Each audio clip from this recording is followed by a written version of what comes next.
Tere, Keskkonnatund alustab taas kord ja istume jälle siin minu stuudios ehk siis Reetausi stuudios ja külas on täna taas kord kaks inimest. Tere, Madis Toomsalu. Tere.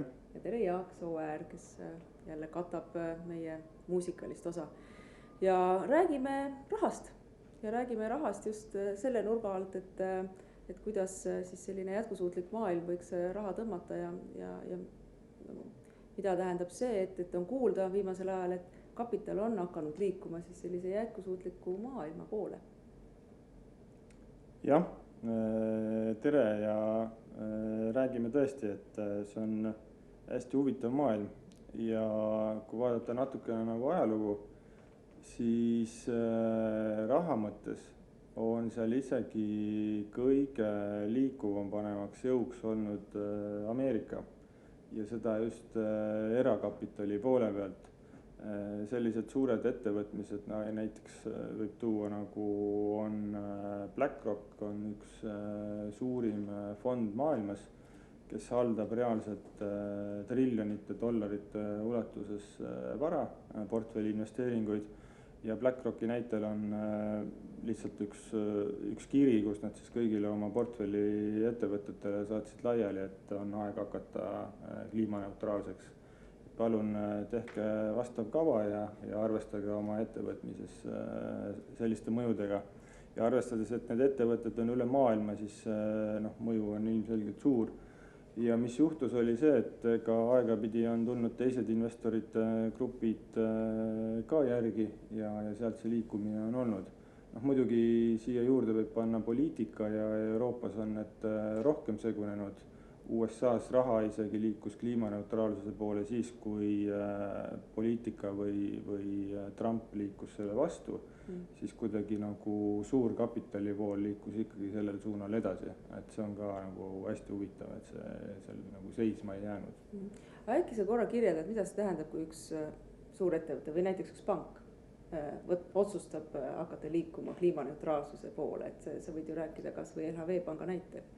Panga puhul on see hästi huvitav, et meil kasvas kogu see temaatika välja, mille üle võib isegi uhke olla nende altpoolt ülesse. Et seda sai siis ainult juhatuse tasemel võimendatud, aga inimesed ise võtsid selle nii-öelda eesmärgiks, tegime sellise pika projekti, et mis see siis tähendab. Täna me oleme sellega nüüd hea mitu aastat tegelenud ja tundub, et päris süsteemselt lähenema, aga tõsi ta on, et üks asi on see, et sa oma kontoris oled kliimaneutraalseks ja sellised pealtnäha nagu lihtsad lahendused. Aga panga ja igasuguste investorgruppide mõju tuleneb ikkagi sellest, et kuhu nad investeerivad või keda nad finantseerivad. Et Eesti näitel on hea tuua, et Eesti muide on Euroopas kõige panganduskesksem riik, tähendab seda, et börs on väike, võlakirjaturud on väiksed ja kõik ettevõtted on finantseeritud peamiselt pankade poolt. Ja siis sa saad sellise kompoti, kus mis sul nagu kõige rohkem energiat tarbivad, on eraisikute puhul kodu, sõidukid ja siis ettevõtted oma tootmiste tegevustega. Ja kõik need on finantseeritud pankade poolt, kui nad laenu vajavad. Ja nüüd sa kujutad ette, et kui üks pank võtab eesmärgiks, et tema portfell peaks muutuma aja jooksul roheliseks, siis tähendab sõidukeid, see tähendab kodusid, see tähendab tehaseid ja kõiki ettevõtteid. Muidugi see üleminek on suhteliselt, see nõuab aega ja energiat ja raha ka. Ja mis siin võib-olla võiks nagu vastukaaluks öelda, on see, et oma olemuselt on ju pangandus ühiskonna peegel. Et sa saad finantseerida ikkagi neid ettevõtmisi, mille jaoks on ühiskondlik tellimus, et pank ei saa olla selline 100 sammu eespool, aga 1-2 sammu eespool, et seda suunda näidata, siis saab küll. Ja ega meil väiksemat ambitsiooni olegi, kui viia sellised, kui rohelisest maailmast rääkida, siis viia rohemõõdikud sisse ka krediidiotsustesse. Ja võib-olla esimesed näited, et see muide kummutab üldse ühte rohelise maailma müüti ka, et roheline peab olema ilmtingimata kallim, siis meie puhul roheliising, roheline kodulaen, kõige odavamad tooted üldse, mis meil nagu pangaga finantseerimise poolt pakkuda on. Ja mis need tingimused seal on? Kodude puhul on niimoodi, et peab vastama A energiaklassile, ja liisingu puhul siis elektrisõidukid või noh, alla siis mingite emissiooni näitajate ja siis on need intressimäärad on seal 1,95%, noh meie jaoks kõige odavamad. Ja noh, tihti küsitakse, et noh, et see roheline tähendab millessegi investeerimist, millegist nagu kulu tekitamine, et noh, kus see raha tuleb. Ja no meie puhul ka ju, et noh, et sa teed nagu odavamalt, aga kuskilt ta peab tulema. Ja vastus on üsna lihtne, et alguses ta tuleb aktsionäride arvelt või omaniku arvelt, aga pikaajaliselt me näeme seda, et kõik muu, noh võib siis öelda pruun, piltlikult öeldes läheb lihtsalt kallimaks. Et see vahe nagu roheline või siis kooskõlas olevatel asjadel ja muuga siis lihtsalt vahe tekib juurde.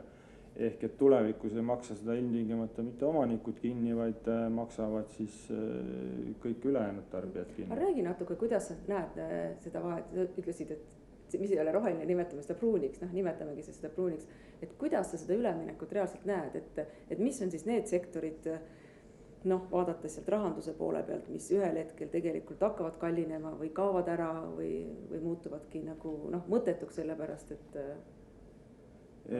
jah, muidugi siin nagu tasub öelda seda, et ega kõik ei muutu roheliseks ja see on ilmselt täitsa nagu noh okei, et sul peab olema mingisugune nagu tasakaal ja kuhugi jääb sisse see, et neid asju saab offset ida ja mingis ulatuses ongi mõistlik.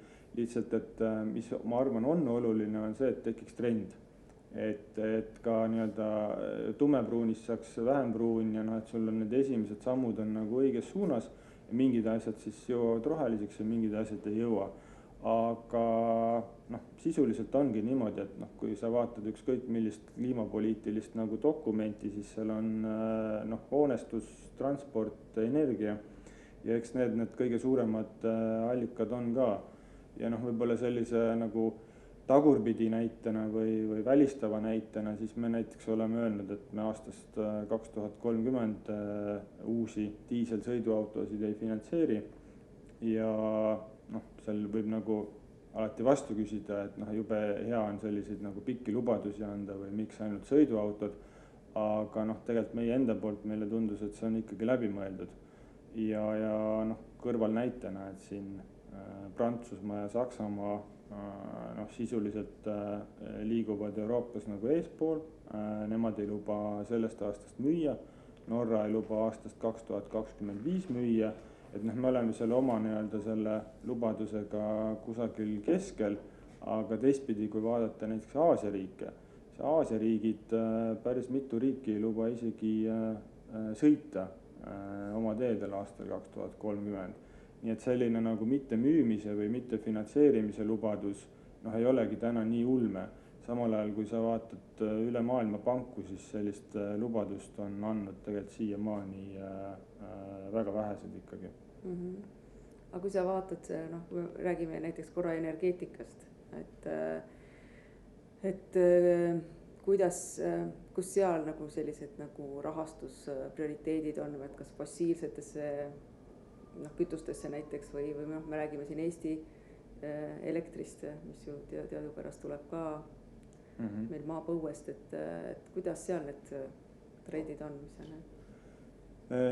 Siin jälle suurest rahast on Suurbritannias on selline ühendus nagu Investor Forum, kes siis ühendab erinevaid institutsionaalseid investoreid, noh, need on suured sellised fondid ja nende institutsionaalsete investorite varade kogumaht on 15 triljonit. Noh, muidu on nagu miljon, miljard ja siis tuleb triljon ja 15 triljonit tähendab seda, et nad omavad kolmandiku Suurbritannia börsiettevõtete aktsiatest.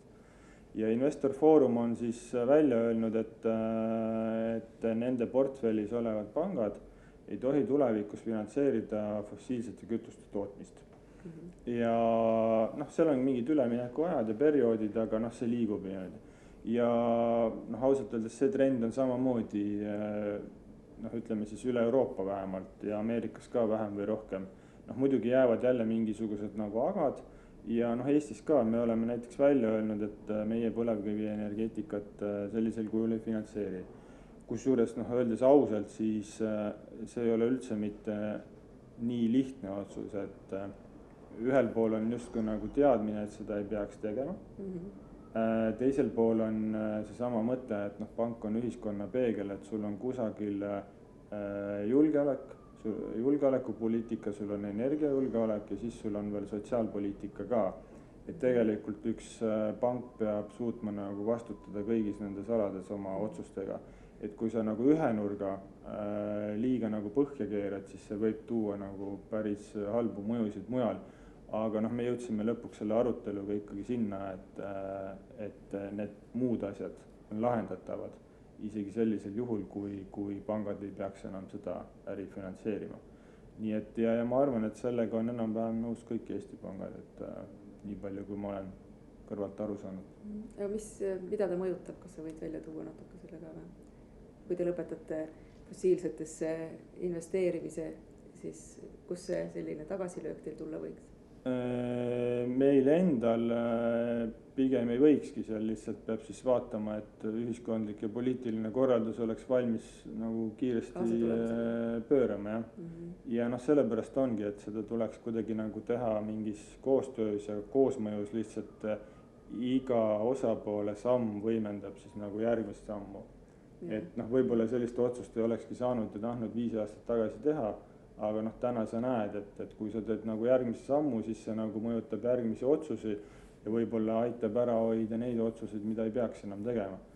Sest noh, meeldetuletuseks, et selliste projektide investeerimine ja tasuvusaeg on 30–50 aastat. Ehk et kui me räägime aastast näiteks 2050, siis kui täna anda sellistele projektidele raha, siis need lähevadki välja aastani 2050, 60 ja 70. Ehk see nii-öelda pead nagu tagurpidi mõtlema, et see ei ole niimoodi, et annaks täna raha, et noh, las nad siis nagu mingi 5 aastat kusagil toimetavad, et ei, et need on 30 või 40 aastased projektid. Et kui 2050 selles valguses tuleb täna ära otsustada. Ja noh, sellest on üha rohkem aru saadud ja noh, niimoodi toimetatakse ka ja noh, kui üldse isegi nagu Euroopa tasemele laiemaks minna, siis Eestis on ka päris palju neid ettevõtteid, kes suhtlevad erinevate Euroopa rahastusinstitutsioonidega. No seal on Euroopa mingid investeerimisfondid, Euroopa investeerimispank, kes nüüd on välja öelnud, et pool nende rahastusest peab minema kliimaneutraalsuse eesmärkide saavutamiseks. Noh, efektiivselt on nüüd justkui nagu Euroopa kliimapank, Põhjamaade investeerimispank ja kõigil nendel on sellised kliimapoliitikad. Ja ega sealt muud moodi enam raha ei saagi, kui sa pead nendele tingimustele vastama. Nii et need ettevõtted peavad täna sellega arvestama ja nii ta tuleb. Millised need mõõdikud on? See natuke võiks sellest ka rääkida, et mida see tegelikult siis tähendab ühe ettevõtte jaoks. Või võtame ühe täiesti tavapärase ettevõtte, kes otsustab, et ta tahab hakata pöörama sinna suunas, jätkusuutlikkuse suunas või ringmajanduse suunas või kliimaneutraalsuse suunas. Noh, ükskõik kuidas me nimetame, tegelikult on see üks ja sama asi. Et kuidas, millised need töövahendid ja ka mõõdikud on? Nii konkreetselt, näiteks kui sa soovid saada investeeringut, seal peavad olema väga selged mõõdikud, kuidas sa seda ettevõtet hindad. Kuidas te seda hindate? $1 miljoni küsimus. Väga praktiline küsimus samas. Ja kus juures ongi ja see on asi, millega me oleme ise nüüd kogu selle aja maadelnud. Et tegelikult on ju niimoodi, et pangad teevad krediidiotsuseid. Krediidiotsuses on tavaliselt sissetulekud ettevõtete puhul mingid finantstulemused ja nüüd tahaks hakata krediidiotsustesse panema siis ka nii-öelda mingisuguseid rohemõõdikuid. Ja pankadel omakorda tuleb see nagu erinevatest regulatsioonidest, et seal kapitalinõuded oleksid tulevikus selle võrra vähemad ja sa pead raporteerima ja siin hinnatakse selle järgi. Kusagil on investorid, kes seda vaatavad ja kusagil on nagu töötajad, kes seda hindavad ja kliendid. Ehk see nagu tervik on seal taga olemas ja nüüd sa tahad seda otsust siis vastavalt sellele teha. Aga kuhu sa kinni jooksed on see, et ettevõtted ei mõõda ennast. Ja noh, okei, tore on öelda, et mõõtke, aga mille järgi. Ja see ongi nüüd see küsimus, mida ei ole mõistlik isegi nagu üksinda lahendada, ei ole mõistlik isegi Eestis lahendada. Ja ma arvan, et mis siin aitab, on Euroopa Liit on siis välja töötanud või töötamas taksonoomit, mis jagab ära kõik ettevõtted sektoritesse ja igal sektoril ongi reaalselt toodud oma mõõdikud konkreetsete juba sihtnumbritega. Ehk sa võtad lahti, sa oled see ettevõte selles sektoris ja seal on siis nii-öelda mõõdikud, mis ütlevad, et kui sa vastad nendele näitajatele, siis sa oled roheline. Ja võt sellise mõõtmisega peaks küll nüüd ettevõtte nagu ise tegelema ja siis ta oma nii-öelda tulemusi saab ju presenteerida. Ma võin tuua näiteks näitena meie väikese ettevõtmise, kus meie näiteks mõõdame väga tublisti tootekeskkonna mõju, palju me jäätmeid kokku hoiame, kui palju siis ühe tootega on kokku hoitud vett ja energiat. Ja see on taga nüüd aastate pikkune uurimustöö ja me kogu aeg seda jälgime, iga toote puhul teeme selle arvutuse. Ja ma tihtipeale mõelnud, et õudselt tore oleks, kui me selle teadmisega asetuksime kuhugi süsteemi, et ma saaksin aru, et ma oleks võimeline näiteks võrdlema mõne teise kaubamärgiga, et mis on nende keskkonnamõju. Aga seda ühtset süsteemi ei ole ja et siis ongi, et sa teed selle töö ise enda jaoks, sul on endal hea tunne ja sa tead seda, aga mingit sellist nagu laiemat konteksti, kuhu seda asetada ei ole. Et selline, ma mõtlen, et kas see, millest sa räägid, võiks tõesti minna siis ka täitsa niimoodi toote tasandile? See on nüüd nagu valikute küsimus, et Eestis on ju niimoodi, et umbes 1000 ettevõtet moodustavad 90% majandusest. Olgu see siis käive või kasum või töötajate arv ja väiksematel ettevõtetel võib-olla ongi nagu raskem mõõta, aga selline standardiseeritus kuskilt peaks nagu pihta hakkama. Ja võib-olla suured ettevõtted peaksid selle vastutuse võtma, et ise sellega nagu pihta hakata. Aga võrdlusbaasi mõttes ma olen nõus, et üldse, et kui vaatad erinevate ettevõtete aastaaruandeid näiteks või mingeid jätkusuutlikkuse aruandeid, siis ega probleem on siiamaani olnud ju see, et need on kõik erinevad. Ja igaüks kirjutab seda, mis ta tahab nii-öelda välja näidata. Palju huvitavam oleks see, et mis sa jätad ütlemata või et kui kõik oleksid standardiseeritud, et mis read sul nagu punased või nullid või nagu niipidi on. Et jube nagu lihtne on kirjutada asjadest, mida sa teed ja need suureks kirjutada, aga võib-olla väga paljusid asju sa ei tee. Ja see taksonoomia tõenäoliselt aitab sellele kaasa ja mis Eesti võiks nagu siis ekstra teha on selline, ma ei tea, me nimetame seda idee kontseptsioonina nagu kliimaregistriks või keskkonnaregistriks, et need ettevõtted, kes siis mõõdavad ühtsetel alustel, neid andmeid ka ühtsetel alustel hakkavad esitama. Nii nagu sul ettevõtte esitab näiteks kasumiaruannet, kasumiaruandes ridu on ju kusagil kontodel miljon, aga lõpuks on ikkagi nagu 1 või 2 tulurida ja 5 kulurida. Need nii-öelda koondatakse mingite ridade taha, et tegelikult need näitajad, olgu need veetarbimised, elektritarbimised, CO2 või ekvivalent, need saab samamoodi koondada, esitada ühtsesse registrisse. Ja kui nüüd mõelda, et mis äriregistriga tehakse, siis selle pealt tehakse poliitilisi otsuseid, avalikkus käib seal, ajakirjandus käib seal, investorid käivad seal. Kõik saavad ligi ühtsetele võrreldavatele andmetele, mida on mõõdetud ühtemoodi. Ja see, et alguses on hunnik nagu punaseid laike, et kõik ei suuda seda, et see ei ole üldse nagu probleem, kuskilt tuleks lihtsalt pihta hakata. Aga see on ju poliitiline otsus? See on poliitiline otsus, jah. See on eraldi teema, et riik on ju ise võtnud selle lepingulise kohustuse, aga nagu see SEI uuring ka näitas, et 2/3 on nii-öelda investeeringutest või siis ütleme laias laastus nagu kohustusest see leping nagu ära täita on erasektoril. Et nüüd sa pead kuidagi nagu, et sa paned kohustusi erasektorile, aga aita siis nagu raamistiku või keskkonna loomisega kaasa. Et see on nagu üks asi, mida võiks teha. Aga kas sa näed seda tulemas, juhtumas? Ma näen seda, ma ei tea, kas Eestis, aga ma arvan, et see tuleb kusagil varem või hiljem ära, aga kuna see on riigipõhine, siis mul on tunne, et sellest Eestis ka pääsu ei ole. Ja see kontseptsioon on väga lihtne, et mida mõõdad, seda saavutad või isegi nagu tagurpidi, et kui meil on eesmärk ja seal on mingisugused nagu näitajad, kuidas sa üldse tead, et sa neid täidad. Okei, sul on nagu mingisugune hoonete teema ja energiat ja seal sa saad nagu üldistada ja kuskil on nagu mingid sõidukid, mille pealt arvutada. aga siis sul on terve rida nagu sektoreid, tootmist ja noh, lihtsalt sellisel agregeeritud tasemel nagu mõõta, noh siis sa ju ei tea, et kust vähendada, milline ettevõte seda nagu rohkem või vähem, et see paratamatult peab jõudma nagu ettevõtete tasemele.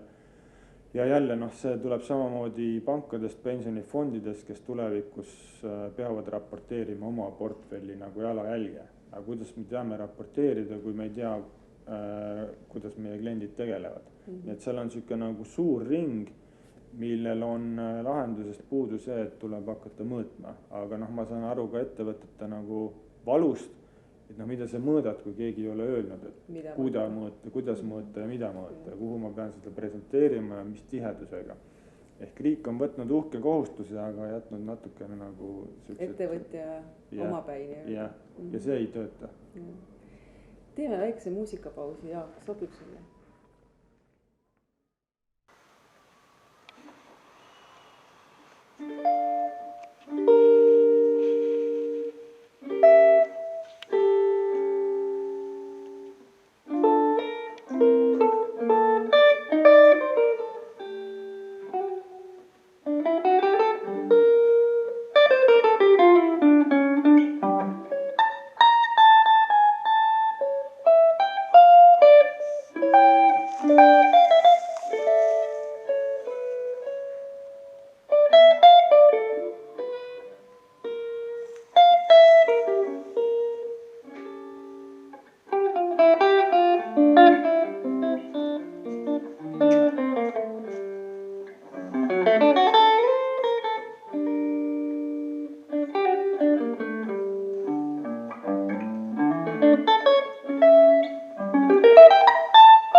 Suured tänud. Tuleme korra nende mõõdikute juurde tagasi. Et noh, kui me kas või räägimegi investeerimisest või kuidas te tegelikult ikkagi väga reaalselt aru saate, et üks ettevõte on jätkusuutlik või ei ole. Seda enam, et praegu sellist nagu väga selget rahvusvahelist mõõdikut ei ole, et millele te põhinete siis? Täna ei saagi. Meil on selline üleminekuprogramm. Noh, ma lihtsalt näitena on see, et kui meil on üle 300 000 kliendi ja noh, kõik ei ole laenukliendid, aga et neid laenukliente on 10 000, siis leidagi seal need mõõdikud, mis on sisulised, noh, see on keeruline nagu ise leida. Et me natukene ootame siin, et selline nagu pangandusregulatsioon ka taustal nagu kaasa tuleks. Ja kui me kunagi mõtlesime, et peaks sellega ise tegelema, siis täna tundub, et ikkagi see Euroopa Liidu taksonoomia nagu aitab sellele päris palju kaasa. Ja kui sealt saab nagu sektoripõhised vastused, siis sa saad seda nendele näiteks ettevõtetele laiendada ja siis selle järgi teha otsuseid. Ja noh, lubadus siis ettevõtte poolt on see, et kas ta juba on seal, liigub sinna lähemale, mis ajaga ja selle järgi tulevad kõik siis nagu tingimused ka.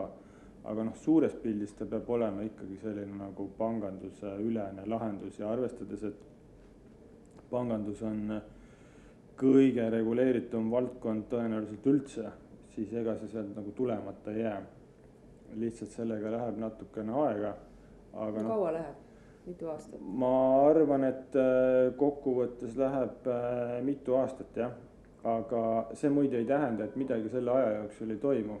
Et toimub ikka, et võib-olla siis natukene rohkem intuitiivselt, aga need otsused, mis ma ütlen, et meie puhul juba mingite sektorite välistamine, mingite sektorite eelisfinantseerimine, LHV on Eestis tõenäoliselt üks suurimaid päikseparkide ja näiteks biogaasijaamade finantseerija, kuigi panganduses tervikuna turu osa on 10%, siis ma arvan, et seal me oleme suurimad nagu uutes asjades. Ja tuult tahaks teha, aga lihtsalt liiga palju ei tehta. Ja siis eks neid nagu suhtlusi erinevate institutsioonidega on nagu päris palju, et näiteks LHV-d on finantseerinud ka EBRD, Euroopa rekonstruktsiooni arengupank ja neil on ka selline kliimapoliitika, me pidime oma krediidipoliitikat siis täiendama välistavate sektoritega. Me tegime seda hea meelega. Aga seal oli 2 lehekülge välistusi, mis küll enamus Eestit ei puuduta, et seal oli näiteks ka jahipistrikute kasvatamine ja müük, välistasime. Ja selliseid 2 lehekülge välistusi, aga mõni asi, mingi asbestid ja selliseid asju võib-olla on Eestis isegi natuke jäänud. Et neid ei tohi enam teha ja me ei teinud ka, et ta nagu liigub sinna poole, aga saada sellise süsteemseks mõõtmiseks, et sinna ma kujutan ette natukene läheb aega. Aga kui te oma organisatsioonis sees vaatate, et mida te seal nagu järgite? Ma tean, et rohekontor on teil vist tehtud, on ju? Jaa, me saime isegi parima rohekontori auhinna ja eesmärk on kontoriga siis saada kliimaneutraalseks järgmise aasta lõpuks. See küll eeldab offsetimist ka, aga aastaga me suutsime ikka 3% võrra mõju vähendada.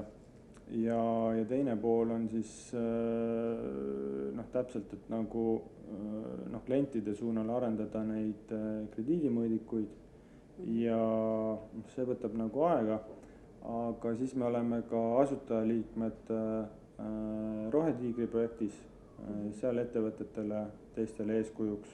Me oleme Pangaliidu töögruppi juhtliige. Ja siis võib-olla kõige suurem asjana me liitusime ÜRO jätkusuutliku panganduse nagu sellise initsiatiiviga. Ja seal on täpselt nagu hea näha, et kuidas asjad võtavad aega, et seal sa pead olema siis selle raamistikuga nagu kooskõlas 2024. aasta lõpuks. Ja seal on 8-9 töögruppi, mis siis kõikides nagu töögruppides viivad seda panganduse erinevat aspekte siis nagu lähemale. Aga näiteks portfelli raporteerimine, et kui palju laenuportfellist või näiteks pensionifondidel investeerimisfondist investeeringutest on rohelised, sellised raporteerimised tulevad juba peale. Ehk et natukene ongi siuke nagu paradoks, et mõõta lõpuni ei saa, aga raporteerima peab. Aga kuidas, kas teil on organisatsioonis eraldi osakond, kes on nii-öelda selline nagu jätkusuutlikkuse osakond või teil on keegi, kes on jätkusuutlikkuse juht või need tegelikult tööülesanded on integreeritud olemasolevate töötajate tööülesande hulka? kuna sellist vedajat ja käehoidjat on nagu töö tegemise tasemel ka vaja, siis meil on eraldi osakond ja eraldi inimene, aga ta on ikkagi nagu integreeritud järjest rohkematesse kohtadesse. Viimase asjana me näiteks oleme selle lisanud kõigi juhatuse liikme eesmärkidesse, et see ei ole nüüd ainult roheline, aga jätkusuutlikkus laiemalt, et palju neid juhatuse nagu eesmärke on, et 5 või 6 suuremat ja siis see on nagu üks nendest. Aga ta on täna veel raskesti defineeritav, et seal on lihtsalt, et me peaks nagu liikuma selles suunas. Üks on siis nagu kliima mõttes, aga siis jätkusuutlikkuse mõttes ka, et seal siis viide sellele governance'ile ja sotsiaalpoolele ka. Ja ikkagi millega me oleme nagu proovime mõjutada on uued tooted, eks ju, mis siis selgelt vanu kannibaliseerivad, et kodulaenudes sellest rohelisest kodulaenust on juba 14% on meil juba nagu rohelise kodulaenu all. See on tulnud nagu teiste arvelt ja selle võrra ka siis nagu odavamalt. Rohelised pensionifondid võtavad ära kliente teistelt pensionifondidelt ja niimoodi ta lähebki.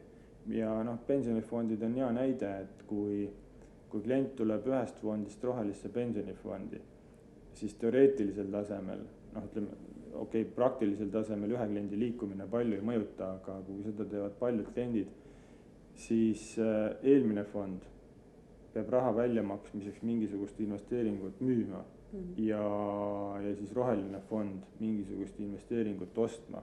Ja seal tekib juba nagu vahe, et ühte müüakse, teist ostetakse. Rahanduses on see nagu lihtne, see motivatsioon nagu läheb nagu tegeleda selle äriga nagu ruttu nagu uude kohta. Aga see oligi mu järgmine küsimus, et kuidas küll võttis Eestis nii kaua aega, et keegi oleks tulnud välja rohelise pensionifondiga? Te vist olite esimesed, kes selle tegid? Me olime esimesed ja minu teada siiani ainsad. See on hea küsimus. Eestis oli üldse niimoodi, et see oli nagu valli taga kinni ja üldse, kuidas ta nagu algas, et kui ta meil majas seest algas, siis me mõtlesime, et üks võimalus on teha see ära nagu ise majas sees ja teine võimalus on sellest ikkagi natuke rääkida. Ja tegelikult hüpotees oli väga lihtne, et ma nüüd natuke utreerin, aga et kui siiani ta on olnud selline nagu usupõhine või natuke nagu nišina tundus veel 2 aasta eest, siis meil on tunne, et kui sellised nagu kapitalistlikud nagu ettevõtted ka rääkima hakkavad, et siis on nagu aru saada, et see on nagu päris, et mida me nägime oli see, et nagu raha maailma tasemel nagu liigub väga kiiresti nagu roheliseks ja Eesti ettevõtted seda üldse veel ei mõista. Ainult paar tükki, kes nagu suurtel rahvusvahelistel turgudel toimetavad, näevad seda. Ja seal siuke nagu esimese, nimetan seda esimese laine nagu rohepöördeks, et suuremad ettevõtted natuke näevad, see juba nagu toimus, aga see ei ole läinud nagu edasi. Ja meile tunduski, et meie roll on siis sellest kõvema häälega nagu rääkida, aga absoluutselt mitte nagu loengut pidada, sest me ei ole ise kuidagi veel valmis. See on nagu ikkagi nagu suur osa teekonnast on veel käia, aga et näidata, et saab küll ja siis, kui me sellega 1,5 aasta eest pihta hakkasime, siis peale seda on natukene nagu valli tagant valla pääsenud ja see fond siis lihtsalt oli nagu üks nendest näidetest, aga tõsi ta on, et tagantjärgi võiks olla see varem, aga see tegelikult puudutab kogu maailma. Et kui vaadata nagu kestlikesse või rohelistesse fondidesse raha liikumise kiirus, siis see kurv on olnud nagu viimastel aastatel geomeetriline. Stiilis, et nüüd on nagu aastas 200 miljardit ja võib-olla 2 aasta eest oli ainult mingisugune 30-40 terves maailmas. Et ta ongi nagu siuke, jah. Mis sa arvad, mis selle muutuse on toonud? Selle muutuse on toonud, ma ütlen, see on natuke siuke nagu spiraali teooria, et kui üks astub kõrgemale, siis teine peab sealt veel kõrgemale ja eks ta on ikkagi nagu poliitika, raha, tarbija, ettevõtted ise, ta on ikkagi siuke koosmõju. ja siis lihtsalt ühel hetkel sellest vallist saadakse nagu üle ja siis ta natuke nagu plahvatab. Eks see plahvatus, sa teed rohkem, mõnes kohas on juba varem palju rohkem ära käinud. Eestist oli natuke nagu paisu taga. Aga noh, paradoksaalsel kombel ma arvan, et kogu see viiruselaine on seda ainult nagu ilmestanud või nagu tagant tõuganud. Kuigi selle taustal kõik otsused võib-olla ei ole ilmtingimata nagu Eestis, mis on tehtud nagu ilmtingimata nagu samas suunas, kus oleks vaja, aga see nagu arusaadavaks muutmine, et nagu vajadus on. Ma arvan, see on täna selgem kui nagu varem. Jah, aga see lihtsalt on nii huvitav on see, et noh, olles elanud selles teemade ringis ju hästi pikalt uurinud ja töötades nende teemadega, siis see on tõesti umbes 1,5 aastat tagasi käis nagu keegi oleks mingi nupu sisse lülitanud ja noh, see on suurepärane, see on väga tore, et siin juhtus, aga see muutus on nagu nii selgelt märgatav, eriti Eestis just nagu ühest hetkest. Ja see tõesti väga naljakas, ta just selle meie COVIDiga, siin Möllava COVIDiga nagu kokku langeb, et ühest küljest võib ka mõelda, et tõesti, et inimestel ongi rohkem aega mõelda, mis nad tegelikult soovivad ja mis on tegelikult noh, mõtlen isegi, kes ma kogu aeg olin kuskil lennus ja rändasin väga palju ringi, on lõpuks ometi aega istuda ja tegeleda nagu siin kohapeal olevate teemadega tunduvalt rohkem, et igastahes on see niisugune hästi märgatav muutus, kus on väga hea muutus. Minu arust selle taga on ettevõtted ja see noh, seda võib alati nagu öelda, et kõlab küüniliselt, aga samal ajal on see faktiliselt tõsi, et kõik suured ühiskondlikud muutused, kui neid tahta teha, siis raha liikumine võimendab seda kordades rohkem kui ükskõik milline muu veenmine. Et lõpuks on nagu turumajandus, igal ühel on oma rahakott ja kui selle kaudu rääkima hakatakse, siis nagu töötabki. Et enne oli natuke nagu veenmine, et sa pead ja selliste nagu veenvate hariduslike argumentidena jõuda nagu kas meie puhul 1 miljoni inimesena või teistes riikides 10 või 100 miljoni on suhteliselt keeruline. Aga kui sul tulevad poliitilised otsused, mis kas maksustavad, soodustavad, sul tulevad ettevõtted, kes julgevad sellest rääkida, teevad oma tooted selle järgi ja noh, ma ütlen, et meie puhul ka me julgesime sellest nagu kohe rääkida, aga noh, tärn juurde, et täpselt, et me saame nagu liikuda 2 sammu eespool, aga noh, kui see nagu 100 sammu eespool liigub, siis nagu ei oleks lõpuks ühtegi klienti, on ju. Et selline nagu harimine ja rahaline mõju nagu koosmõjus ja kui siia veel tuleksid poliitiliselt praktilised otsused ka taha, siis see kõik juhtuks nagu väga hea tempoga. Jah, no neid me tegelikult vist isegi igatseme kõige rohkem praegusel hetkel.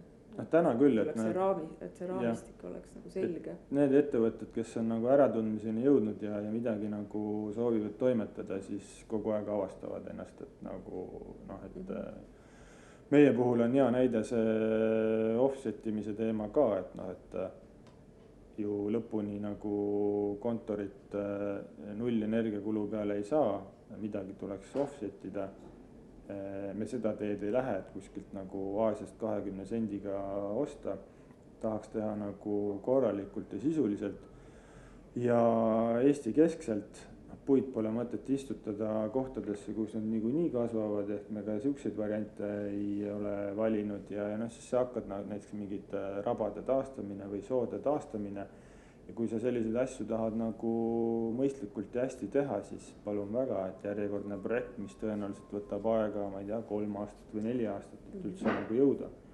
Et noh, ja seal on samamoodi, et noh, pole liiga palju nagu otsuseid ees, mille najal nagu edasi minna. Eks natuke siuke nagu pioneeriks olemise tunne on, aga noh, sa teed seda ise kõige paremini, et. Ja mul on küll järgmine küsimus valmis, aga me teeme väikse muusikalise pausi vahepeal.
Madis, kuule, aga kuhu kapital voolab siis aastal 2021?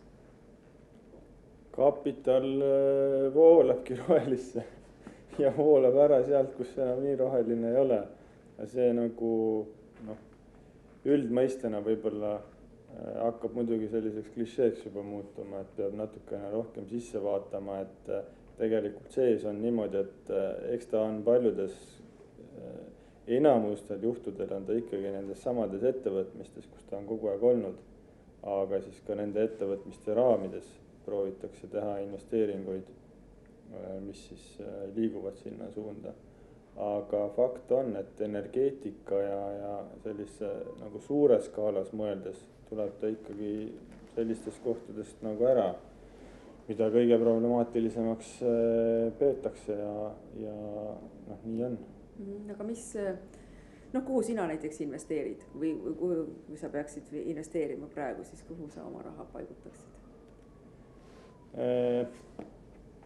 See on hea küsimus. Siin muidugi on nagu selline lõks, et kui öelda nagu roheline, et siis see on nagu mingi nagu trendi teema on ju. Ja ma küll arvan, et maailm peaks liikuma sinna, kus nagu natuke läheb aega, aga võib-olla 5 aasta pärast ei vaja nagu sõna roheline kuidagi eraldi esile tõstmist. Et see on hästi huvitav ka, et kui natukene kivi nagu pankade kapsaaeda ka, et kui hakati kunagi tegema green bonde, ehk siis need olid rohelised võlakirjad, pangad korraldasid mingite ettevõtete nimel ja siis reklaamisid seda hästi palju.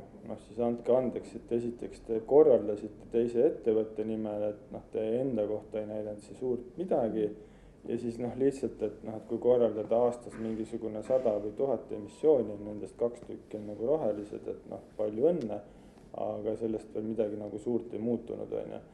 Ja täna ongi, et selliseks muutuse initseerimiseks seda hästi palju rõhutatakse, aga senikaua kuni seda rõhutada näitab, et midagi on ikkagi endiselt valesti. Et sellepärast ma isegi nagu investeerimisteesina seda nii nagu tugevalt välja ei käiks, et ma investeeriks endiselt nagu praktilisest vaatevinklist nendesse kohtadesse, mis ma saan aru ja kus mulle nagu meeldib mingid nagu muud sektorid. Ja roheline peaks siis olema seal lihtsalt üks nagu allhoovus, mis kriteerium, mis võib-olla, kui seda ei täideta, välistab mõne investeeringu, aga see ei saa olla nagu eraldi investeerimisobjekt. Samal ajal meil see roheline pensionifond ometi nagu liidab kõiki siis neid ettevõtteid, kellel on see nagu üks eesmärk oma äriliste eesmärkide kõrval. Et tegelikult on võimalik nii investeerida küll, aga seda ei saa soovitada nagu tervele maailmale, sest neid kohti pole veel lihtsalt nii palju. Ma mingi aeg tagasi tegin oma 14-aastasele pojale kasvukonto ja lasin tal ise valida.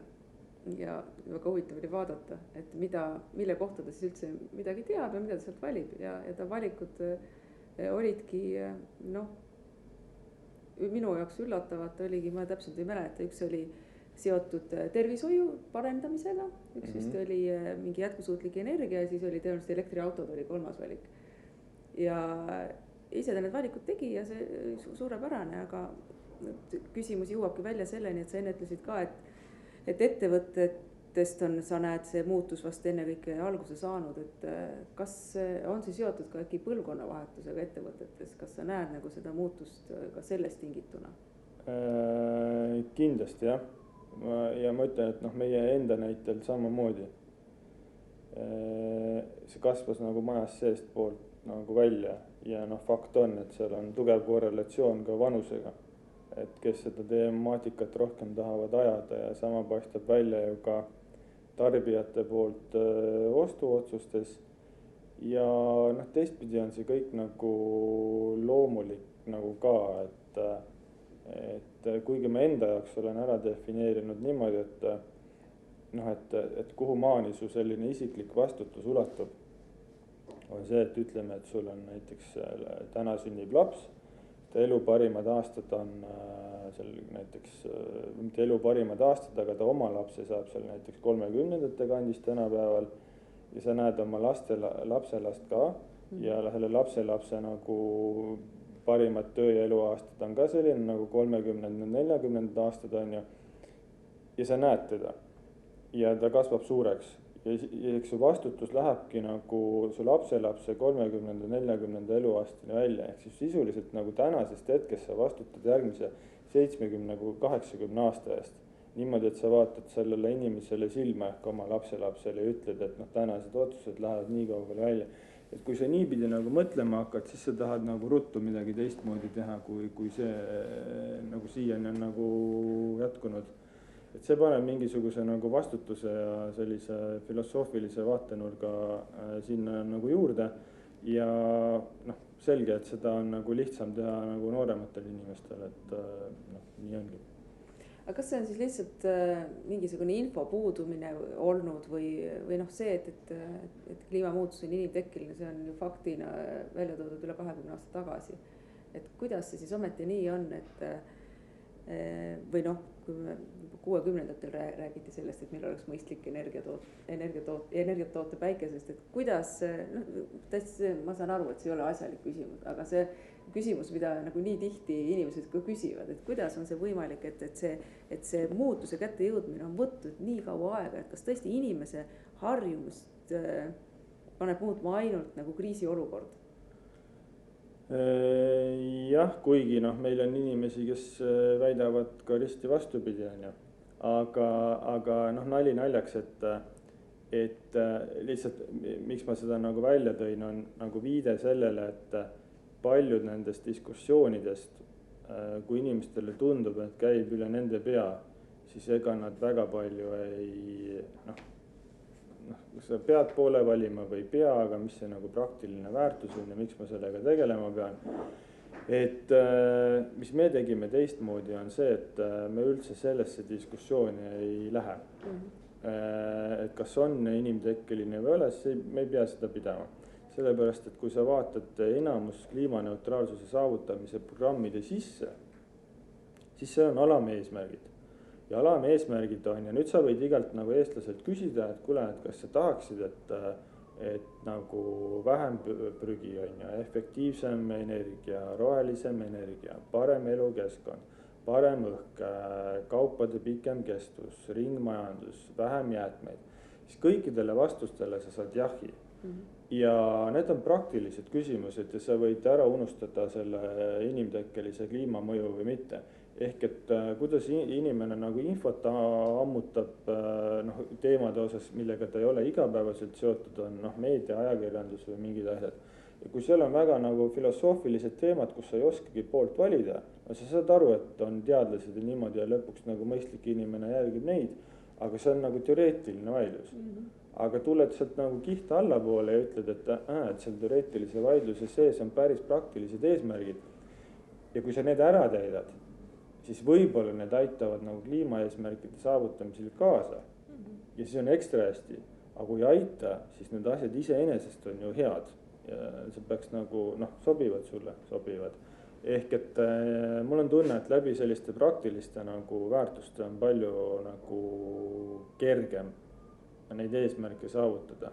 Kliima on, nii kui sa ütled sõna kliima, siis tekib mingi polariseerumine ja üldse mitte sellepärast, et see ilmtingimata nagu mingit vastureaktsiooni, vaid kas või sellepärast, et ma ei tea. Et ma ei tea, ma ei suuda nagu nende mudelite ja asjade mõttes nagu kaasa mõelda, ma pole nii tark, ma pole lugenud. No see on hea, kui inimene isegi tunnistab seda. Jah, aga üks kiht allpool on praktilised väärtused, millest kõik saavad aru ja kõik teavad. Vähem prügi on hea,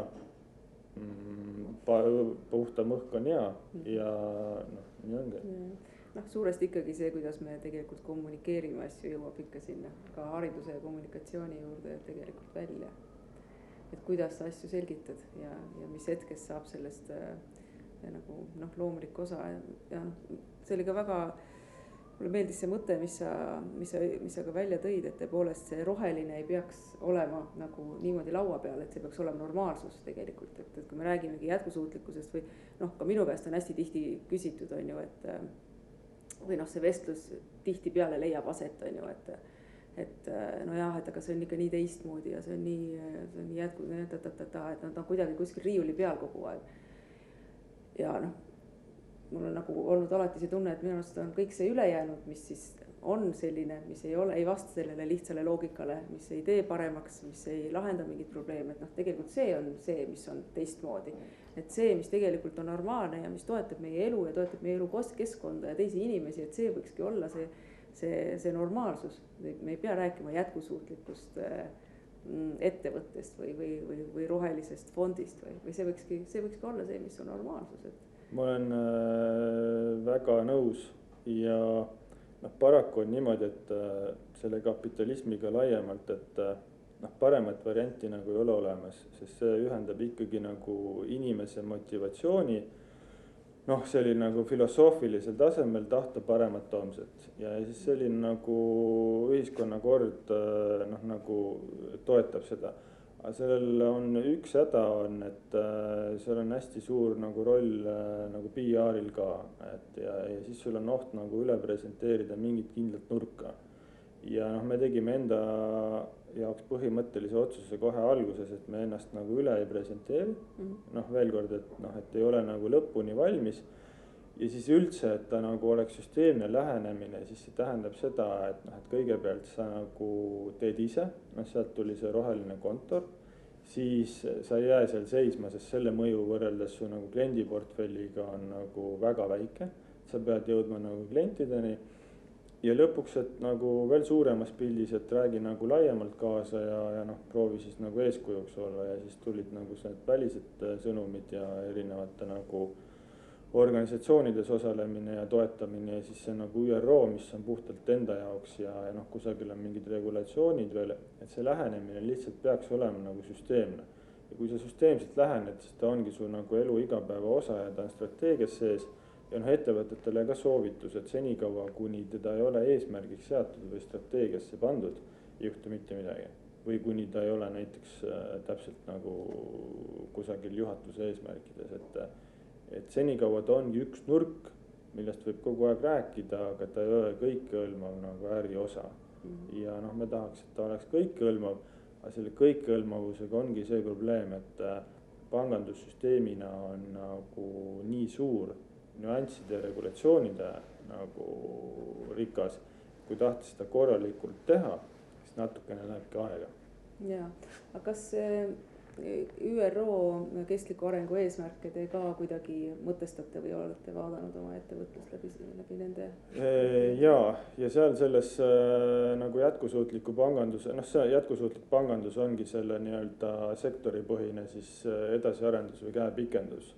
Aga võib-olla väga kõva häälega ei tohi öelda, aga kui me oleme seal töögruppides nagu osalenud ja mingeid küsimusi küsinud ja arutelusid tekitanud, siis me seal teistpidi näeme, et me mõnes kohas oleme nagu kaugemale jõudnud isegi.